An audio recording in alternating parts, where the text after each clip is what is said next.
Le consortium regroupant le Forum pour la gouvernance et les droits de l'homme, le Cercle d'appui à la gestion durable des forêts et l'organisation internationale Client F ont procédé lors d'un atelier tenu le mardi 27 janvier à Brazzaville au lancement d'un projet majeur de gouvernance forestière. Soutenu par le Royaume-Uni à travers le Foreign Commonwealth and Development Office, ce projet est intitulé « Utiliser la loi pour développer contre l'exploitation illégale et non durable des ressources forestières en République du Congo ». Il vise à renforcer l'état de loi environnementale et foncier tout en améliorant l'application des lois et la transparence dans la gestion des forêts et des terres. Notre apport est de travailler avec la société civile locale ici en République du Congo pour trouver des solutions juridiques bien adaptées à la situation du pays et aussi pour assurer une coopération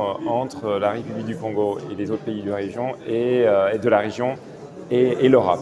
L'initiative entend également garantir une meilleure protection des droits des communautés locales et des peuples autochtones directement concernés par l'exploitation forestière. Une attention particulière est accordée à l'inclusion des femmes et à la participation effective des populations dans le processus décisionnel. Doté d'un financement de 400 000 livres, ce projet dont la gestion et la supervision sont confiées à l'organisation NIRAS et exécuté sur une période allant d'octobre 2025 à février 2029 sous réserve d'évaluation annuelle.